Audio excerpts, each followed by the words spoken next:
Nazali sengo ya koyeba ete tozali ebele boso ya baposte téléviseur na biso pona kolanda émission ezui na yango bandeko balandi émission ezui na pesi bino mbote bisika nyonso ezwa mibino petika ete kimia nzambe tata eyingela o mabota mabino pasi pe na République démocratique du Congo kasi sengo ezali pamba te bayiba Congo mani babani pela ko motelema bipai biso pona kobundela ekolo ya bango na banzi ete bomoni ba mama bankoko bali bon ko motelema pona ko sala benkatation na tina ete ya mabele na bango ya solo tika nzamba pambola bino po ete bakabaka mabele te atako kuna na table ronde to boya ki biloko nyoso kasi to wela kini mabele bampaka babiso bazaki na souci ya mabele pe Congo abiso to ko teka te to ko kabate moto nyonso akoteka République démocratique du Congo ali bongo monguna longonya na bino bisika no sobozali peuple Congo oyo botelemeli ba Rwandais bo bundi na bango bo katani na bango bo yebisi bango Congo au Congolais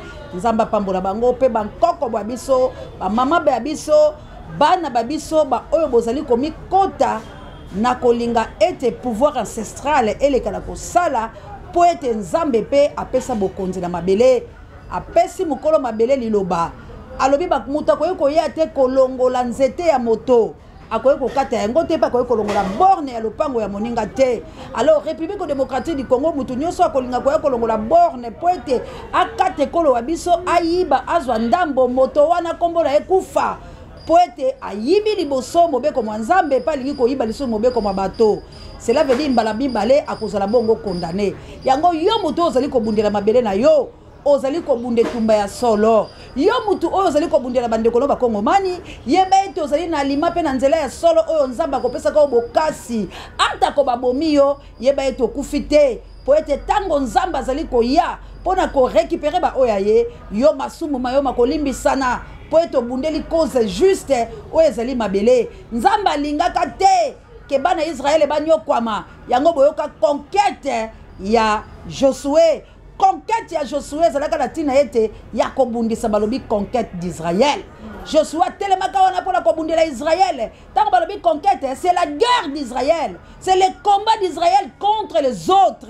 Yango pe conquête ya République démocratique du Congo, des chaînes ya libération zali ko benga na bino so bo kota kala kati ya masuwa wala ezali etumba ya délivrance ya République démocratique du Congo na chaîne na bino ya libération. Yango bozali ko yoka to memeli bino nyonso malako ya nature na mamour malako ya Biblia po ete sengeli bozonga la liloba pela kati ya bonzambe ponzambe nde akosiko la République démocratique du Congo etumba ya Congo ekozala bankanga te etumba ya Congo ekozala na lolenge te kasi etumba ya Congo ekobikisa po ete Congo ezali kati na prophétie pe tango ebelemi oyo Congo ezwa bonsomi na yango yango wana bato ya malamu pe mabe bakotelema po ete ba oya mabe bakokweya boyebi likambo ya ai ete kaka Israël poete ai ekele koteka bana bateka kango ezalaka tribu ya Juda bobele bato oyo batoni sabaki na lokumu poto lobaka le lion de la tribu du Juda.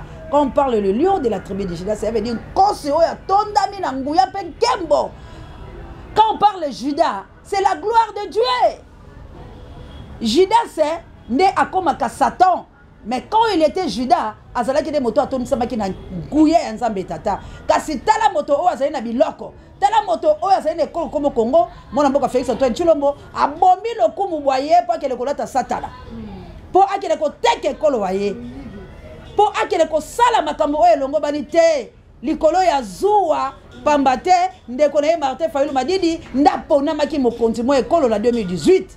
Tala kokufa ya Congo tala ndenge ba Congo mani makile sopani bongo moto ala kozala kimia te ndeko na ngai ko banza te ka kozala kimia tala lelo lokola kimia ezali te kabu ya l'homme puissant tiens nous mona mboka Vital Kamerhe mis du M23 vers la patrie et déposer les armes pour qu'ensemble on reconstruise la République démocratique du Congo et qu'on dise au Rwanda on va pas vous déplacer là-bas et à l'Ouganda nous sommes des voisins on va les demeurer jusqu'à la fin du monde et il vaut mieux vivre en bonne entente qu'être des protagonistes chaque jour. Et nous avons dit aussi au conseil spécial du président en matière de sécurité que le président en ce moment doit faire en sorte qu'on ne puisse pas tolérer que n'importe qui passe à la télévision ou dans les réseaux sociaux parler à son nom pour énerver justement cette démarche de la recherche de cohésion nationale et de recouvrir la paix dans notre pays. Plus nous sommes unis, plus nous sommes forts. Il ne faut pas qu'il y ait contradiction entre l'objectif, la pensée des chefs de l'État et les actes qui sont posés sur le terrain, par les institutions, par les individus. Il ne faut pas frustrer les gens davantage si nous voulons aller très loin. Et moi, croyant, je suis convaincu que quelque chose... Bozali comme mon a kimi alité. Vitel Kamere abali ko pesa injonction. Vitel Kamere abimi abandi koloba. Pambate bawangi nyoso oyo mona mboka Félix Antoine Tshilombo lobaka yango ezwakalango pambate. Na kosala boete bo vanda la bino lobi akosala. Po ayebi esika telemi. Bato pe bazali kotindela makambo la sala ba yebi bisika bango bavandeli. Po ba yebi ete mona mboka Félix Antoine Tshilombo akoleka te liboso ya ba Vitel Kamere akoleka te liboso ya babati akoleka te bisika ya bato wana yango boyoka ta Joseph Kabila lobaki soki ngai pe nazalaki sima ya ba M23 alabi be guerre eza boyete mbese changea kala iyo nga pe nazali kontimela ye po soki azalaki sima na ndenge na yebi ye na rébellion na ye te bakotambola mbangu te siko bazali nde kosakala na ye mpola nini balobi biso epa na ye esengeli tolia Congo bokolo balanga lelo papa ngbanda bukaki lokuta bokolo balanga lelo papa ngbanda aki na raison te bokolo bake papa ngbanda yebi mboka te bandeko boboyaka mutu te ntango batindeli bilo mutu ya bosolo ndenge bokolianga oseya boye naye kaka mpola pesa pole naye kaka mpola liseko yango nazali koyebisa bilo bosabone massivement na chaîne ya Libération bokobika la molimo mpe na nzoto mpe natire ekoenseigner bilo na ntango nyonso tango lipata ekotambola la gauche boyo koyeba déjà ke kuna eloko boye kosalama tango ekozonga la droite boyo koyeba eloko tango etelemi na centre boyebi pamba te botelemi na boyebi na mayele koute pa nzambe tata bolandaki évangéliste Judith bobenga ye partout dans le monde église universelle ezali na Belgique, la France, États-Unis wapi bokokuta yango kasi nkembola nzambe ezali ya kobombama balobi celui qui trouve une bonne femme trouve le bonheur. Moi si nyonso te nda pesaka bonheur. Moi si muso azali malheur ya bobali na ye. Mais moi si ya malamu nde ba trouvaka ye. Cela veut dire il faut luka. Pour trouver il faut chercher non. Yango nzambala baki chercher premièrement le royaume de si ndenge pa ko luka moi site. Yo gali si basi lo kwa ba évangéliste je dis tseko ko so bango si facile. Il faut trouver bango. Wolo la maboko azo ya zoba Congo pays riche tala lelo place Congo kokoma Uganda epesi 48 heures na M23 sinon te bango bakozo kisangani c'est que bayebi ke mokonzi azate mboka oyo eza na président le garant de la nation bo sakala na ba province na ebongo bino pe ba étranger eza ponga moko nde na kele komitika kosenga bosunganga yaya ne belé ya Congo ya minéré oyo yo le batu nde bayaka kobondela yo komi koke kobondela bango nakopesa bino boya bino bosunganga na yaya eloko soki eza ya yo te okokambala bana oyo boti bokotikala kozwa eloko wana te po eza ya yo te nature il faut enseigner biso soki nano babengi yo te kozala presse kondima wi te po epesameli yo te eza pe ya yo te yango Congo ekoti na libulu pamba te précipitation kolinga kozwa eloko eza ya yo te kaye azalaki liboso na ye la front nzambe alobi nga moko nde na kobunda nzambe nde abundisaka bato bayaka mpola koboma bandeko na bango ndeko yo oboma ndeko na yo nzambe soki akoti okozala eraye vagabond katangatanga okosouffrir dira vi na yo ozala kaka mayele se repentir mais Judas ça se repenta te donc quand tu es Judas malheur à toi pour repentir c'est pesa melote oko andirsi ka motema na yo oko kele pa bato bakozala te ti yo moko ndenge okokufela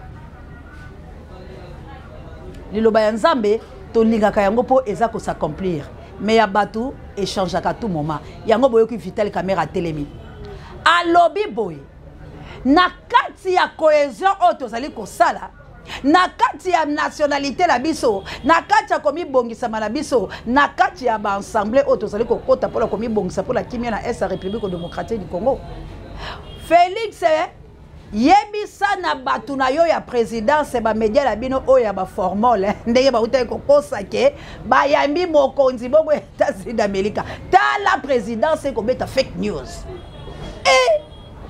nzamba lola edo nyoso to kaka bango zaka lokuta mais au valeur te nde Vital Kamerhe lobi pekisa bango batika koloba biloba loba sote bakopesa nkanda na biso batoto ozo ba solution ce que ça qui ngam tu le bon babonga la boloko kala to babominga mais Vital Kamerhe lobi pekisa na bango cela veut dire tant bango ba konyo ko biso poto ba bosolote Vital Kamerhe pa na ngambo la biso lobi pekisa bango soko pekisa bango te bakopesa nkanda c'est quoi tant ba kopesa nkanda ba kosane ale Congo la maboka Rwanda wo ozomona mokili ndenge ezosala tango boza ko intimider biso eza pe na bato bo baza ko intimider bino kasi Vital Kamerhe yo wala bolobaki ke Vital Kamerhe ku ye wala siko ko lobala belo pekisa bato bazoloba de ta part na kombo na yo nokite bakopesa nkanda na banzi ba fake news ko sila tala nkanda ya IDPS yango balobaki biso tolingi kutu koyoka makambo te tosala tina ya boyoka na bango te biso epala biso ezali bitumba soki Félix a démissionné te tokoyoka te ndo moni Kingabwa et c'est divisané bitumba la bitumba ngambo ya Jekoko ngambo ya Epenge ngambo ya kabu ya tena kana mwana Kingabwa wazorobani.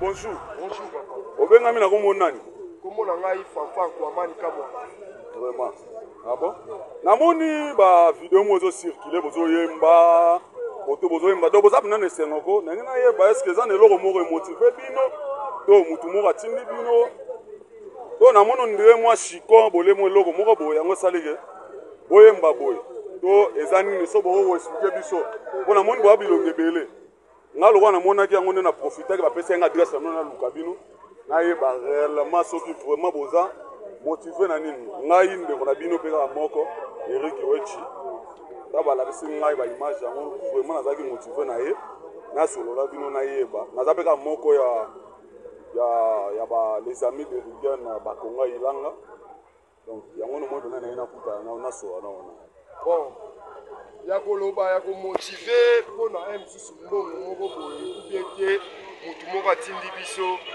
vraiment biso ba natif a Kingabwa to ala comportement na ki soki lelo biso to sepeli ko sa la Rigen ba Konga nzembo eza pona ba acte o Rigen ba Konga zo sa na kata Kingabwa pona koloba na koloba bazami balé na pe na biso ji o ba bayebi lelo soki banzele zongi lisuko sala na Kingabwa ezaki pona déclaration ya pe na biso honorable Rigen Bakonga. Premièrement, deuxièmement, les ala ba acte o ya sala ka bilembo na et pas ba gêne. Na ndenge lelo yo basi na biso ebele ba bota ofele na hôpital na ye.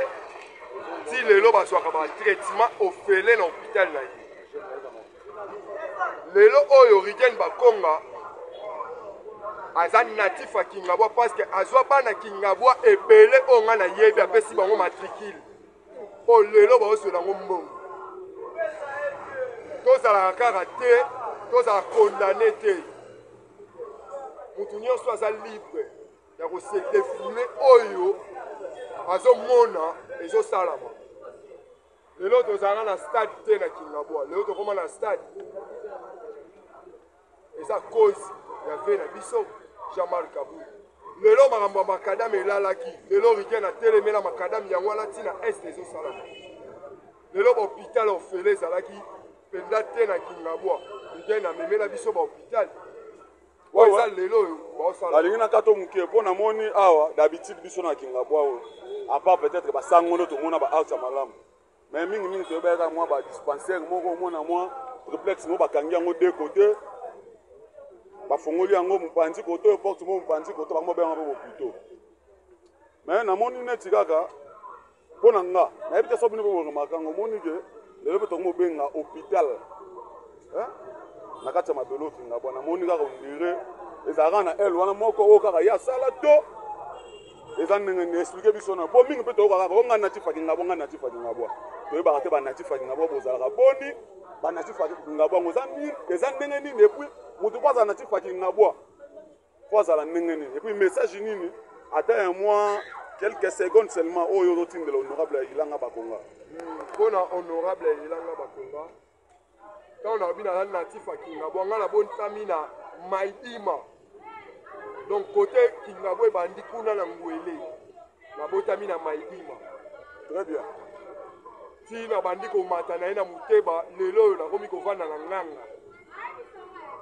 Hôpital na Kingabwe to ebaka hôpital esalaka passe à République démocratique du Congo. Division sur division. Bazo somba biso na misolo e boyoka ni moye zala ezate. OK lelo ndenge tozali tous on a besoin de discours oyote. Tous on a posé un discours moko que les M23 va repousser, va tika, va longwa. Et puis te faire taire batunyo so bazana mabele la biso ba bima dans les médias.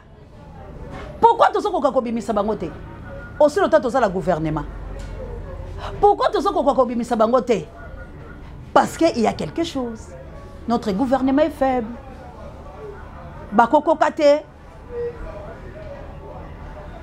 Bako salelo comme côté pour les tumba est si là. Plutôt bako balako kosaka biso na bakambu ya lokuta pour la ko affaiblir peuple. C'est que le biso tozali koya pour annoncer la bonne nouvelle que peuple a la mouka, peuple a se libéré, congolais tout abondé la mabele naye ndeta la biso le loto comme bayini pour la kopomo la vérité. Ba chalobini kabuya poto c'est ça la biso. Nous avons échangé également sur l'union sacrée telle que présentée. Et nous, au niveau de l'AFDC alliés, nous avons encore des choses à dire là-dessus, surtout à la suite du comportement du secrétaire permanent qui se met au-dessus des chefs de partis politiques et chefs de regroupements politiques. Ça, c'est quelque chose d'inacceptable. Un secrétaire reste un secrétaire. Ce n'est pas à lui de se donner le rôle de dirigeant. Il prend même le rôle du chef de l'État par moment. Et donc, nous avons dit que cela aussi peut être une source de frustration. Nous avons pensé qu'il fallait beaucoup de considération pour les partenaires et les alliés politiques et surtout éviter le débauchage parce que de plus en plus nous avons constaté qu'il y a en tout cas une floraison de flatteurs, de courtisans et je crois qu'il ne faut pas trop écouter les courtisans, il faut voir les gens qui travaillent réellement pour cimenter la cohésion nationale. Et donc nous, au niveau de l'AFDC allié, comme vous le savez, nous soutenons avec... Bon, qui peut battre, la sens vers ce Toumbayaye, la secrétaire, il y a Félix. Il y a 4 cabinets. Alors, il y a l'ingami mona le quoi il y a ça pour compter parti politique. A keba na ye na kopé ça une injonction. Moi suis moi ele kelanga. Tala gouvernement wana ndenge za la guerre d'esprit. Tala bisika fondement. Ezali ko chola pour être tonga maki malamote. De moto le sika la ye azali ko telema. Yango na Bible elobi la biso soki nzamba tongi te yo moto tongi ti jengo ndako yo tongi eza ya yo l'héritage abala na yo. Il fallait laisser ndako ya nzambe o ezala ki construction na nzela ya Martin Fayulu Madidi tokoka ekobika boyete parce qu'il était choisi. Yo za David tikela Salomon maboko le tondi bakila Tikela Salomon, Dieu sait pourquoi le baki Martin Fayulu Madidi na 2018 à la président. Ayeba ki ke koko seza la Congo. Mais avec Martin Fayulu Madidi, ngande la kozala kati na ye pour la kopesa ye plan oyo akosala la Congo, nde Congo kozala sauver. O bafoué Nzambe. Olobi ngai nde la coopérer. Et voilà ba cop bisike mimi Congo. Congolais, attention, rien ne va dans notre pays. Félix a sauvé Mboka Ote. Biloko no so sala ezaka kabela bango bokonzi. Et l'autre côté, ni américain mon côté ayaki. Ce sont des commerçants ce sont des batumoko basa koyala bango pour la koluka lolenge na bango ba Amerika balingi kutu Félix te. Aujourd'hui boyoki yango Lorenzo alobini na kozala lisusu collaborateur te médiateur te na boy likambu oyo na boy yango. Pourquoi boy? Qatar. Kabuya chela biso Qatar ndenge le kaki na mona mboka Félix to etchulo bobo to succès.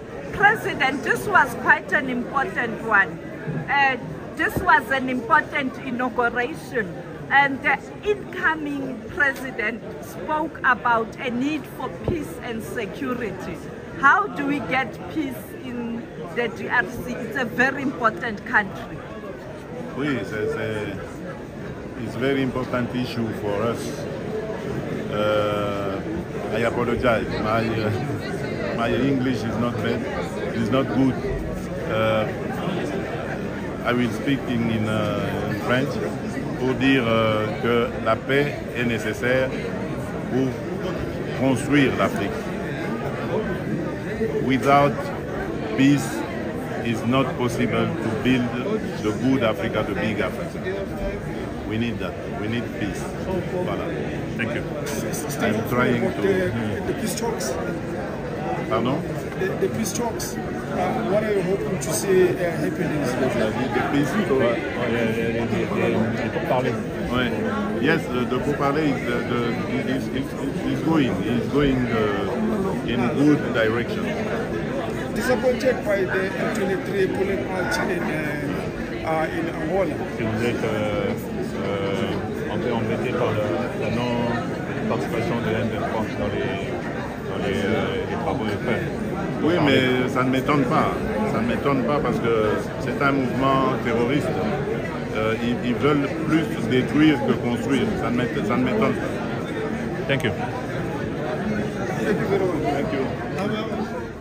Tozali kosenga na bilo ba Congolais bo fungola miso la bino bo éveiller pour la patrie na bino bo telemela mboka la bilo eza pécheté soki to kufi la kati ya front eza pécheté parce que to lati bitumbi bundeli pe to lobi ndai pour ko bundele kolo wa biso ndeko soki to tiki ba aventure bazo saela biso eke kobi pe koti la mboka na yebisi bilo ke to kobika te awa to salika ko yebisa bilo rien ke bo solo na banzi bolandi bomoni boyoki mboka na biso etambola kana soni likolo ya soni mboka na biso etambola la vérité te vérité yango biso tozoyebisa bino botia eliki la motute botia eliki la bino moko po bo défendre patrimoine na bino équipe pour la télé États-Unis d'Amérique mana ngana kunya dola ngai biso tozalika ko sensibiliser peuple yango to ali ko benga bilo kila meche de telo take to mankale konto bokila lo kono fa pekato botelema mama la chabienne to bengana maman missionnaire na plus 32 na mboka nita baba il faut que yo moto pe bakoko a Lumumba Guillaume Ngangula auto benga na to sunga nation mona mère de Brino en Autriche na mboka Elik bakalaki prisonnier de Jésus to benga na yani kota mutunga partout bozali na mboka yanga mokonzi Big Daniel Ngenda Jean-Jacques Clovis ta mutunga boza telme belé to sunga na ba mama ya moto mojali moto mozima mite assalamu alaikum mama ja wala ba musulman ngala South Africa na mboka ya Gilo Mpinga Gauthier Boulay moninga ya JKM le number 1 OCA de la presse congolaise JKM le losu na obenga yo to sala ba petit basolano ya kolia to sunga bana bazo telema to boma moto te ba telema pour la libela baza zage bazali kokoto bande kolanga to kende bo ba mobondo ba telemi ba mobondo créé par les politiciens créé par gouvernement congolais ba véritable ba mobondo ba zali pour la ko défendre mboka la bango pe ba telemi pour la ko boya ke Rwanda kokota te ba bandi ba cérémonie ya solo ba boy makaba gouvernement ba boy makaba député ba promesse so pesa bango lokuta ba bomana ba boko conflit ke ya ka causé provoqué par ba gouvernement congolais pour ba koti sa batula bango mais congolais ne so telema to telema Maman Célestine Robenga yo papa Michael numéro na okabuya na bito zola ngango te la patrouille la mort nous vaincrons papa le frère de maman Clarisse na Canada ba maman et ba papa et boza tel mebele la Suisse maman de l'auto benga te numéro lo ebunga joli na maman to benga na to bundele kolo abiso bokula kaikala ngamoe to tele mate tango ekokite mokele asala musala te bankoko boza wapi boko beta ngonga wapi ezali tango oyo tosaventurie te ezali to ya badeba inutile te ezali te ya kotalaka moninga te soki nini te ngai na yo lokola toza bakongolais ezala azali kizengi ezala yo oyebi koleka ye makozala na utilité na ye ta mosusu utilité na ye mpo abeta flèche korejete ndeko na yo te aza utile na komba kobwaka ye te toluka ero eza leadership te moto akobima leader Josué balatisaka elamba parce que asalaki biloko emonanaki mais yo eloko nini ozosala mpo olingi kaka oza leader oza koboma bandeko na yo oyo baza koya mpo basauve nation pourkoi ozolia bango ozosala eloko te olingi kaka yo nde bayeba oyo bayembela yo mais est ce que yo bapesaki yo elamba oza lelamba oyo ndeko na ngai tobibomana te c'est le plus le temps to inana c'est le plus le temps to fingana c'est le plus le temps to tala ethnie to kabila nini tozali biso tous nous sommes des congolais moke monene mokuse molai mpembe moindo to na besoin ya lisanga po te to défendre patrimoine na biso planto akabo to c'est sur la besoin ko kele ko lukaka race nini ya zali te uchi wapa akoye ko za l'étranger mais étranger congolais alingaka congolais na motema na ye koleka o congolais yo congolais siko so te ka biso mboka ti mais un étranger so ka lingi Congo à s'épelle à défendre le patrimoine, nous autres, il est congolais. Il est congolais. Mais bien, nous avons Congo, vous êtes Kamboka. To lingana, to salisana, to sali bateau pour le moko. Ba condoléances na jibem piana. Ah, papa chéri, on peut se ngamawa, on fait le soumouana. Ba condoléances. L'église universelle de Jésus-Christ, c'est on fait la G3, la G4, la disciple. Moko nzaba pambola. Ba condoléances pour la famille Mopengi. Ah, ba la lemba bazolela. Ba koufeli. Oya bango très cher à l'ousu Mupengi injulukable ba ope bazali ko fêter le la maman Judith évangéliste merci la belle bato ba pesa ki ba joyeux anniversaire partout bozali bo fêter malamu kasiko bo sala gâté c'est pendant la fête nde ba bomaka bana ya nzambe to telema merci na kaboya long puissant d'échange par l'équipe qui gagne merci na Papa J directeur recherche stratégique et paix à son âme sango mokonzi pareil be miso ba biso ba pour amenta gola no bondi ya botard de bonheur d'ailleurs monsieur ko la bino Mamour d'Angola, la Mokitene, Florencia, Matondo Bido. La patrie ou la mort, nous vaincrons et la peur doit quitter nos esprits. Petite sœur propre, hein? Mireille Landou, Fondation Lukoki, on est toujours ensemble. Tobenga la poto songala. Ingeta.